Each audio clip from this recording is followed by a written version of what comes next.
She was carried out of Newgate Prison in 1338. Her name was not recorded. Her crime was theft. Her body was pregnant. She had not been pregnant when the cell door closed behind her. No inquiry was opened. No guard was questioned. A clerk simply noted the condition in a ledger, calculated the delay it would cause to her execution, and moved to the next entry. The child she carried was evidence of something. The record treated it as an inconvenience. The cell she had occupied was beneath street level. Newgate was built into the Roman wall of London, and its lower chambers sat below the waterline of the city's drains. The floors were perpetually wet. The walls sweated condensation that never dried. Women held in these spaces were not given bedding unless they could pay for it. Most could not. They slept on stone. They woke in darkness. They listened for footsteps. A guard's torch was the only light that entered. When the flame appeared in the doorway, it meant food, or water, or something else. The women learned to read the hour by when the torch came. They learned to read the guard by how long he stayed. Her name was Agnes. She appears in a coroner's roll from 1301, held in the Marshalsea on suspicion of receiving stolen goods, dead within 3 weeks of her arrest. The coroner recorded the cause as fever, but he also recorded the state of her body. Emaciated, bruised across the shoulders and thighs, marks on her wrists consistent with binding. The fever was blamed. The bruises were not explained. The binding marks were simply noted, as if they were ordinary. Perhaps they were. Agnes had been held in a cell with 4 other women. When the coroner questioned them, they said nothing. They were still prisoners. Their guard was still their guard. They would remain in his keeping long after the coroner left. Their silence was not cowardice. It was arithmetic. The smell was the first thing. Women who survived imprisonment and left testimony described it before anything else. The reek of human waste in spaces with no drainage, the rot of straw that was never changed, the particular odor of bodies pressed together in darkness, unwashed, some of them dying, some of them already dead and not yet removed. A woman named Marjorie, imprisoned in York in 1364, later told a church court that she had been unable to eat for the first 3 days. Not from lack of food, though food was scarce. From the smell, her body refused to swallow. By the 4th day, she no longer noticed. She said this as if it were a small mercy. Perhaps it was. The guards at Newgate were not salaried. They purchased their positions and earned their income from the prisoners themselves. Every necessity had a price. Water cost money, a candle cost money, a blanket in winter cost money.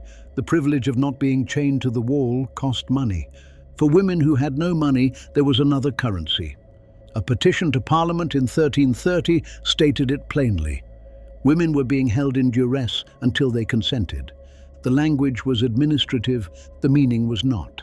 Duress meant the withdrawal of food. It meant placement in the lowest cells, where water pooled ankle deep and the cold settled into the bones. It meant darkness without relief, for days, until the woman's resistance became more painful than the alternative. Parliament received the petition. It filed the petition. It did nothing else.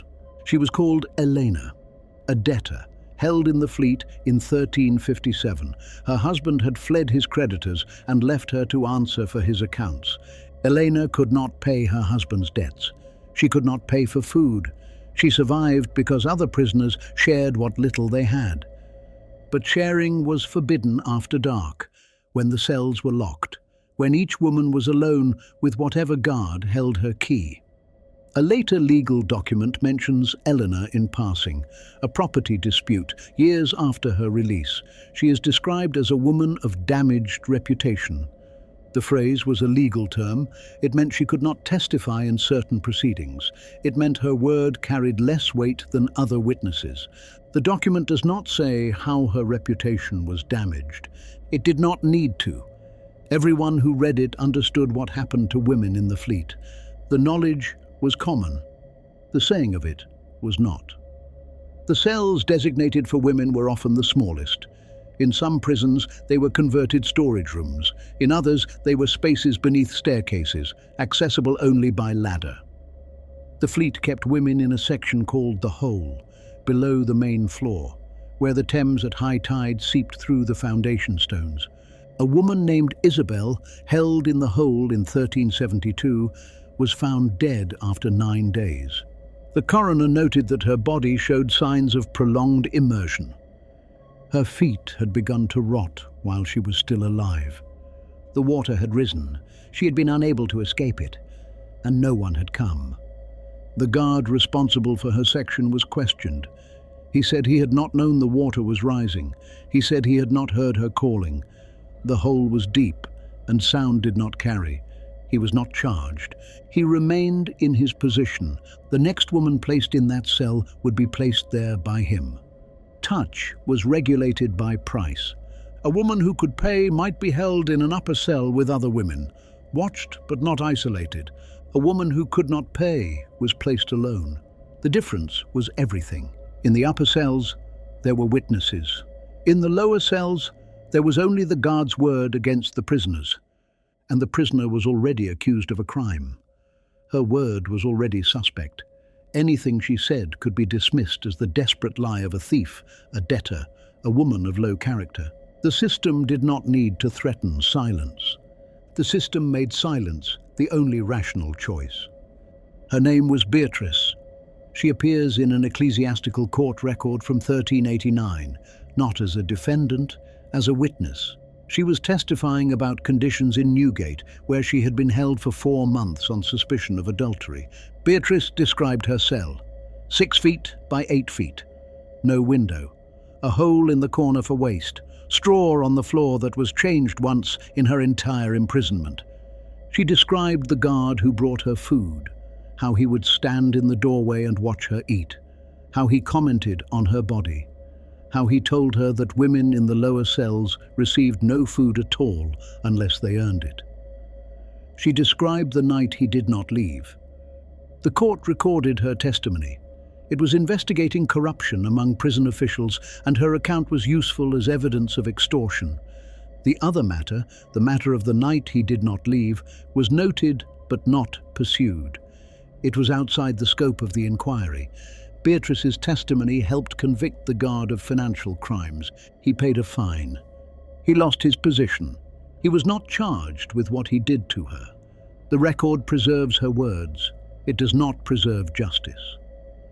Some women emerged pregnant from cells they had entered alone.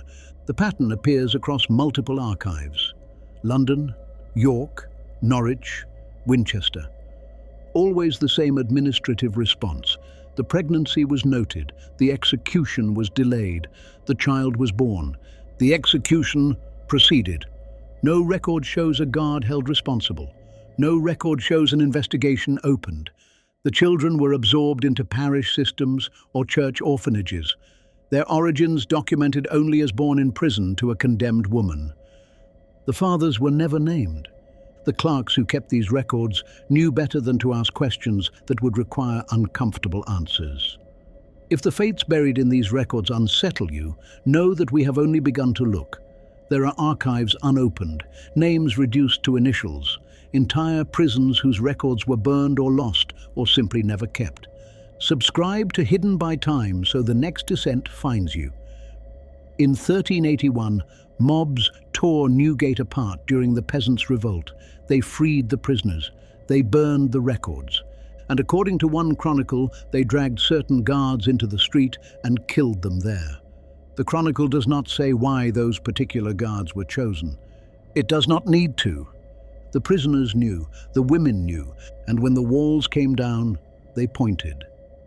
What remains is partial, a name here, a coroner's note there, a testimony recorded for one purpose that accidentally preserves evidence of another. The woman from 1338, the one who entered Newgate accused of theft and left it pregnant. Her case reappears in a pardon roll. She was convicted. She was sentenced to hang. The pregnancy delayed the sentence until the child was born. Then she was taken out and hanged. The child was given to the parish. The guard who fathered it continued his work, or retired, or died of old age. The record does not say. The record was never meant to say. Some doors were built to keep people in, Others were built to keep knowledge out. The stones of Newgate are gone now. The cells beneath the waterline have been filled and paved and forgotten. But the silence those walls were built to contain still echoes in the archives, in the things that are noted but not investigated, in the women who are named but never numbered among the victims, in the children whose fathers are marked only by absence, and in the ones who were never recorded at all, hidden by time.